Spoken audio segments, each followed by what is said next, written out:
President Trump is safe after a second attempt on his life yesterday, this time happening at the Trump International Golf Course in West Palm Beach, Florida. Police say the suspect is this man, Ryan Wesley Routh, pictured moments after his arrest. Police describing him as detached when he was brought into custody. An AK-47 rifle pictured here, seen by Secret Service agents as the barrel poked through a chain-linked fence. Sheriff's deputies also seized a GoPro camera nearby, along with a backpack. Trump was on his fifth hole when the suspect was spotted. Secret Service opened fire on him shortly after. Authorities say Routh was anywhere between 300 and 500 yards away from the former president. In the bushes where this guy was is a AK-47 style rifle with a scope, two backpacks which were hung on the fence that had ceramic tile in them, and a GoPro, which he was going to take pictures of. So those are being processed right now. Rifle was pointed out, our agents engaged. We are not sure right now if the individual was able to take a shot at our agents, but for sure our agents were able to engage with the subject. The suspect fled in his car, but he was quickly spotted on the highway after a witness saw it and snapped a photo of the license plate. Routh was then stopped and arrested. Here's what we know about him. He is originally from North Carolina. He moved to Hawaii in 2017. He's been arrested in the past for drug possession, driving without a license, expired inspection, and operating a car without insurance. In 2002, he barricaded himself inside his roofing company's office during a 3-hour standoff with police following a traffic stop. President Trump praised law enforcement yesterday for removing him from danger, saying, quote, "I want to thank the U.S. Secret Service, Sheriff Rick Bradshaw, and his office of brave and dedicated patriots, and all of law enforcement for the incredible job done today at Trump International in keeping me safe." Joining me now, former New York City Police Lieutenant Darren Porcher and retired New Jersey Police Lieutenant Steve Rogers. Thanks very much, gentlemen, for joining me this morning. Darren Porcher, kick us off. Your reaction. I think this is a troubling narrative, to say the least. The Secret Service is acting in a reactive capacity as opposed to a proactive capacity.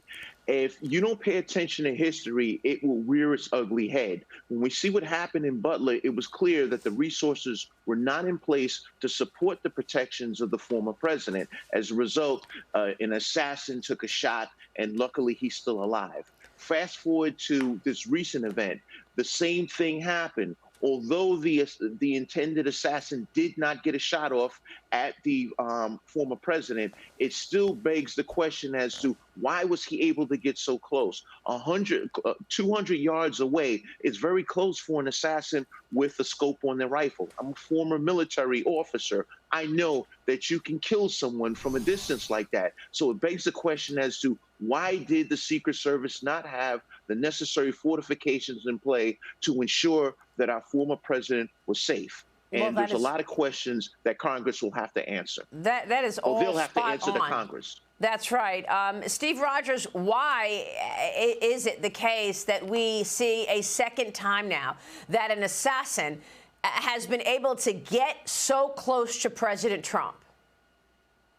Well, to begin with, I thank God for the Secret Service agent who engaged the shooter and the other law enforcement officers. But I totally agree with my colleague, Darren. Look, I just saw what you rolled with regard to the sheriff defending the Secret Service, explaining that they did their job. Well, they did not. I was appalled when I heard that. The fact of the matter is that the Secret Service failed again. Now, look, common sense tells you, Maria, that we just had an attempted assassination in Butler, Pennsylvania, on the former president. So that security should have been beefed up. I don't buy the argument that, well, if he was the president, we'd have more agents. It would have been a simple task, Maria, to get canine dogs out there and just go along that perimeter of that fence. And then we would not have been talking about this morning. Well, that's right. And the task force from the Butler shooting was supposed to report more details this week. But Liz Peek, here we are sitting here in a 3-month period. We've got 2 attempts on President Trump's life, clearly unprecedented. Yeah, good morning, Maria. And what's really disturbing is that the social media posts by this fellow who has given money to Democrat causes in recent years sound very much like what you're hearing from Democrat politicians, that Trump is a threat to democracy. So I don't think this is happening in a void. I think this is absolutely purposeful, that Democrats have made this man public enemy number one, and there is really a target on his back, Maria. Yeah, this is spot on, Liz. And in fact, this came up at the debate last week. President Trump pointed out all of this negative rhetoric and said this is putting his life in danger. Watch this. This is the one that weaponized, not me. She weaponized. I probably took a bullet to the head because of the things that they say about me. They talk about democracy. I'm a threat to democracy. They're the threat to democracy. Darren and Steve, weigh in here about this rhetoric. To what extent do you see this rhetoric on the left triggering people like these shooters? This is the time to dial down the rhetoric.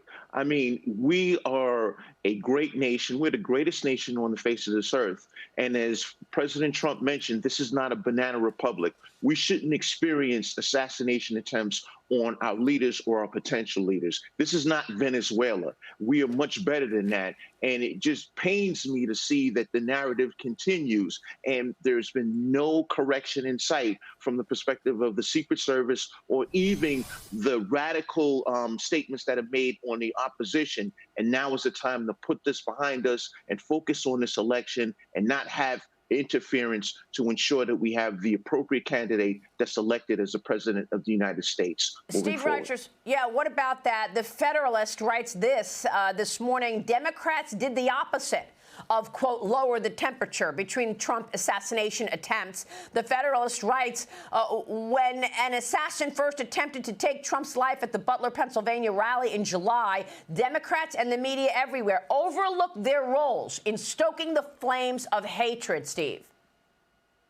I believe that 100%. Look, Darren and I have been police officers a long time, and we know there are a lot of people walking the streets on the edge. All they need is a reason, an excuse. And unfortunately, we have a lot of people in Congress, Democrats in particular in this case, who have a lot of influence. And it takes just their words, just something they said to cause an attempted assassination on President Trump.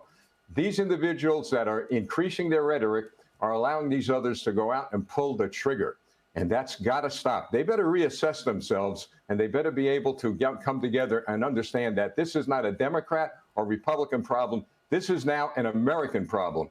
And the American people have to put a stop to this, because I don't believe they will. If we put a stop to it come November. Okay, we will keep following this and have the latest information on this attempt on President Trump's life coming up in the program. Gentlemen, thank you.